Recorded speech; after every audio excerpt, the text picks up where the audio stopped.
You've made it 15 minutes. Your skin is boiling under chainmail. You don't know if you're sweating or bleeding. The priest's hand shakes as he lifts the relic. Behind him, a boy burns alive. Bile hits your throat. Incense claws your lungs. Linen melts into muscle. You heard chanting. Now it screams, then steel, then nothing.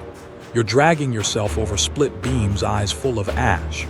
Your palms leave skin on the stones. They called this a righteous siege. The Pope promised absolution. She prayed here yesterday. She died on her knees, and the flies already know your name. You kissed the cross like it meant something, brushed your lips to splinters and ash, and promised yourself you wouldn't scream no matter what the heathens poured from their towers, no matter the heat.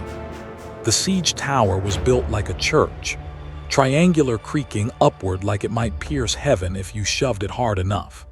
You prayed beside it, hand on the timber, still green, oozing sap like it was sweating with you. The monks had blessed it. Said St. George would ride the wind.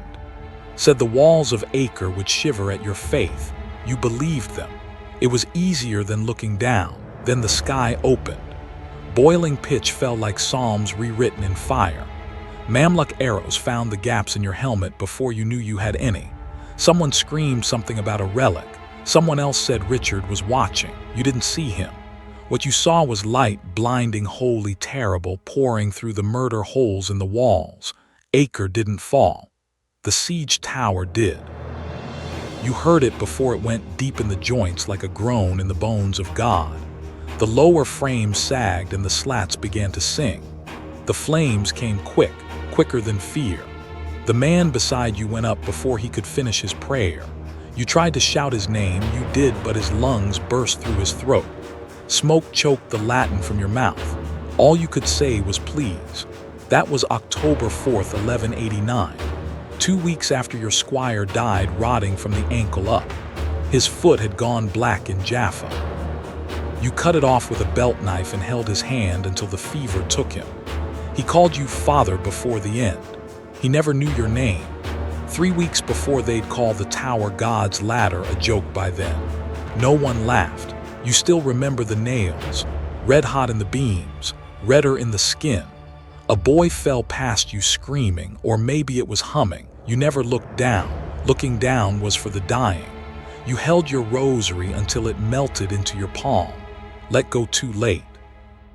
You used your shield not to fight, but to shovel bodies off the ladder so you could climb past them.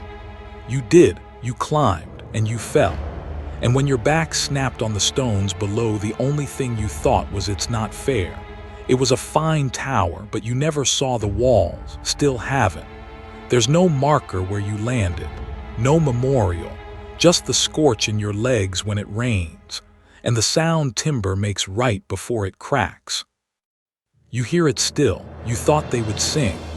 Trumpets behind shields, boys with swords too big for their arms, hymns carried high on banners stitched by women who fasted as they sewed. That's what you were told. That when the towers rolled forward, the angels would walk with you. Instead, the tower wheels sank 2 feet into mud before you heard the first scream. Not a warrior, not one of the godless. It came from above. Fire falling, tar boiling, ropes snapping like necks. One of your own lit like a candle and clawing at a crossbeam, swinging, burning, screaming to someone's God, not yours apparently. They de-poured oil on the front timbers the night before. Clever, always clever.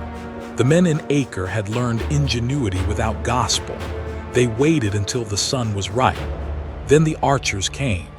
Worse than the arrows were the sounds, him shrieking, timber shrieking.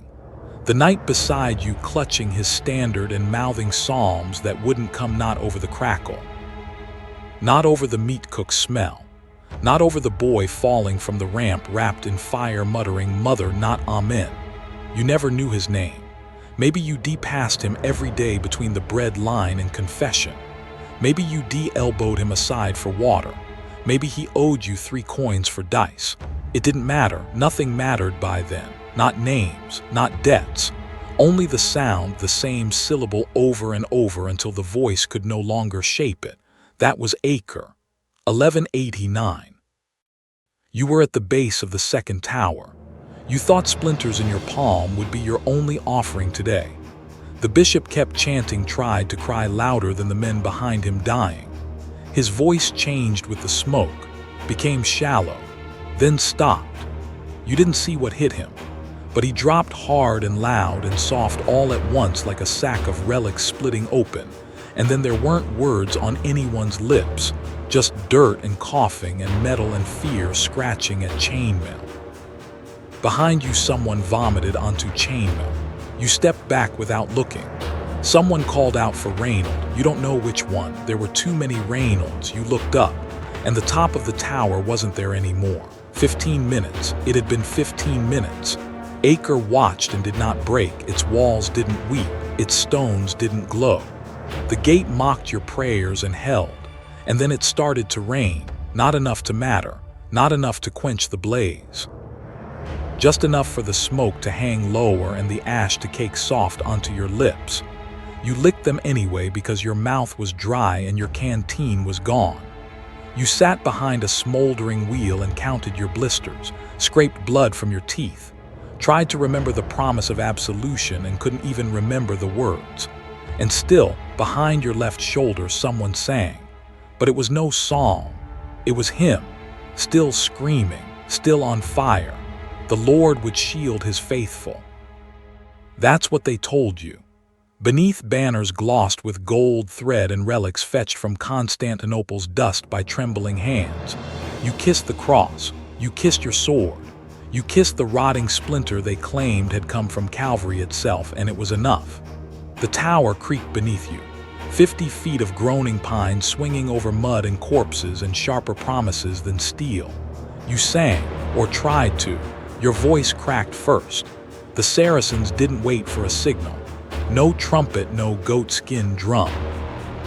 Just flaming pitch flung low across the moat. It hissed and clung like guilt. Someone screamed the name of God badly. You don't remember if it was you. That was Acre. 1189, the first day. You prayed to be first through the breach. What you got was the first scream from the inside, not yours, not yet. A boy, maybe 15. You never asked his name. Maybe he'd stolen a sword.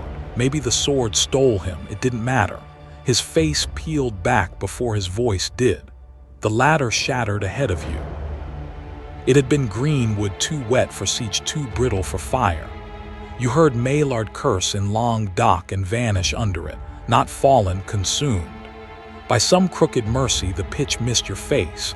It licked up your legs instead, eating the linen, boiling the leather, learning how to speak through you. Andreas tried to smother it. He made it worse. You hit him. Then you slipped, not just down the incline, down the side of the tower, over limbs and grease and screaming. You landed in something soft, warm, holy. A bishop, you think. You remember his rings.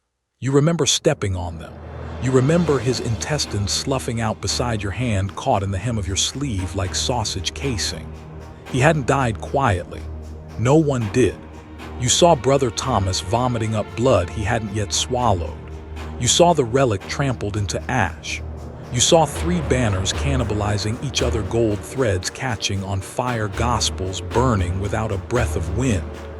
The bells from the rear lines rang twice, mistakenly. Retreat, advance, no one could tell. Someone bragged about Baldwin's charge. You couldn't see it. Men ran. Men prayed as they burned, as if God would arrange a truce by geography, not me, the other ones. The cross soaked in fat. The shield broke on a nail, and you kept going. Why? Because you didn't know how not to. And because it was someone else's hand that fed the fire, delivered the oil, cut the ropes. You told yourself it wasn't yours, but the bishop's blood never washed out. You burned your cloak. The smell still lingers, and when you close your eyes near heat, it speaks in Andreas' voice. You thought it would be glorious, a ladder to heaven carved out of Turkish stone and willed by God's breath. You kissed the wood of the siege tower like it could absolve you. The banner above you flapped like Gabriel's own sleeve. It was barely 15 minutes before the heat began to climb your legs. Smell came first, oak pitch, leather, the cookfire stink of burning wool, then the creak. Then the scream somewhere behind you from the man who'd been singing psalms during breakfast. You didn't turn to look. His voice cracked once, then vanished. The tower was all angles and groans now. The cross you painted on the side, a proud red X, sank into a smear. You were still 5 paces from the wall when the arrow took your cousin in the neck. He folded into the mud like a broken tent pole. You didn't touch him. There wasn't time. Someone shouted the Lord's Prayer in Latin too fast to be understood. You clawed upward as the sides buckled. A knight fell from the platform above and hit the planks beside you so hard he split. You saw teeth, just teeth. You tried to step over him. The wood dipped beneath your feet, soft from fire. When the ropes caught, they didn't snap, they sighed. A slow fraying sound like wet linen torn in half. The fire reached the ropes. It began to fall, slow at first like a cathedral in prayer. Then faster, then all at once. The trapdoor above you groaned, too hot to hold. You kicked it open. Ash rained through and lit your hood. Someone behind you begged for his mother in Occitan, that was Acre. May 1291. You remembered the sound of the Muslim mangonels, flat percussion like boards smacking water.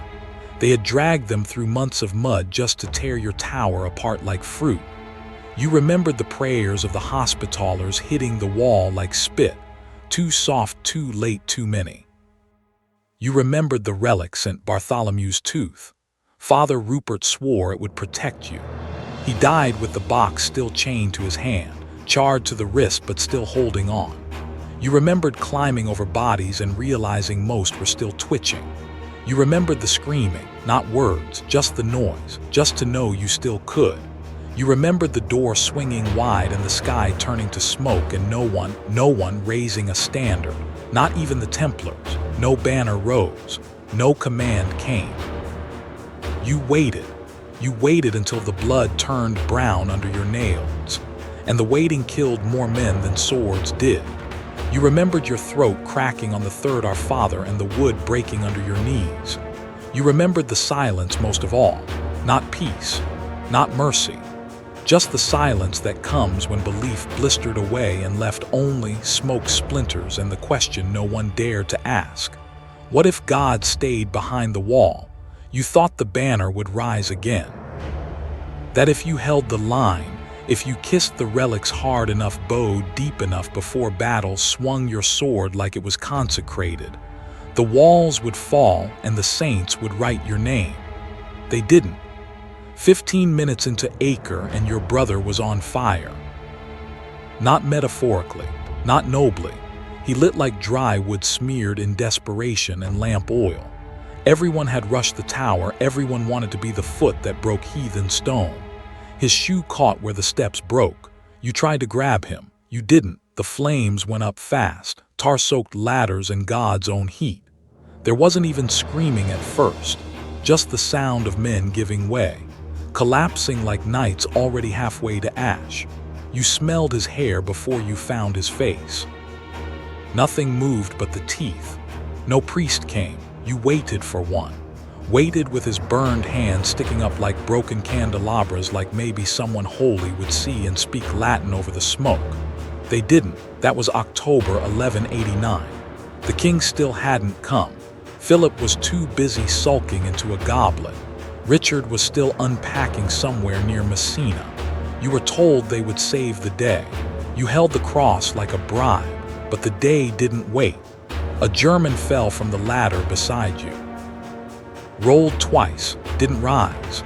His fingers gripped your ankle like he wanted to be remembered. You stepped over him. You dug a hole with your fingers. The grave looked more like a kitchen trench, shallow and stupid. You laid your brother down like he was food you didn't want to eat. Nobody helped. The sky was the color of oil water. A knight walked past, didn't pause. Your name burned in your throat, but you said nothing. You thought of Psalm 88. You thought of wine. You thought of how he smelled when he stopped being your brother and started being gone. You didn't cry. You couldn't. All your tears had boiled off hours ago. No bell tolled, no cross marked it. The dirt didn't hold him, it barely pretended to. And still you prayed, not for him, not anymore, for yourself, for safety. for God to lie to you one more time. Later that night someone stole your boots. You pretended it was rats. You tried to hum a hymn you didn't quite remember. It sounded wrong, like a children's song sung at a hanging. The grave caved in by morning, and you didn't fix it. You thought you'd be kissing relics, march behind the true cross, sing while the infidel burned, be remembered, revered, rewarded. But 15 minutes and your beard was on fire and someone dragged you down the ladder by your ankle to keep you from falling in prayer. The siege tower groaned like a heretic under the weight of too much faith and not nearly enough carpentry. Rain hadn't touched fresh wood in weeks and the Saracen pots came quick, half pitch, half God's veto. Smoke first, then the hiss, then the scream of a knight realizing his armor had become his own roasting pan. That was Acre, October 1189, the start of the worst year of your life. The tower floor burned your palms like hot grain spilled from a broken sack. You tried to shout but bit down on smoke. Someone ahead shrieked in Latin, a hymn, a warning you never found out. You remember hearing someone beg the tower to move, as if there were wheels left, as if the ground hadn't eaten them, as if the wheels that mattered weren't already turning somewhere else, in a tent, in a hall, in a mouth that called you expendable. Your captain was too proud to fall back, too slow to climb. When the support splintered, his body made a sound between a prayer and a gourd breaking. You remember Raymond of Tripoli walking past your line 10 days earlier. He said, "God does not fail." He didn't look back when he said it. You wonder now if he meant it as a promise or a warning, because God did not fail. You did. Fire doesn't care about allegiance. It climbs always upward like you were supposed to. That's what burned most, not the skin, but the knowing you would never reach the wall. The tower collapsed before the hour's bell. You crawled free with 3 fewer fingers and one new voice screaming inside your skull. You haven't been able to shut it up since. They dug mass graves for the men who didn't make it down. You didn't help. You couldn't. You didn't pray either. Not after the soot settled. The relics you came for were buried with the men. Your cross melted through your tunic and left its shape in your skin. You lay in the dirt beside the wheel axle, tasting ash and iron, and everything they didn't warn you came with righteousness. The choir never arrived. The miracle never came. Only splinters in the mouth and a sky that forgot how to open. You still taste the timber.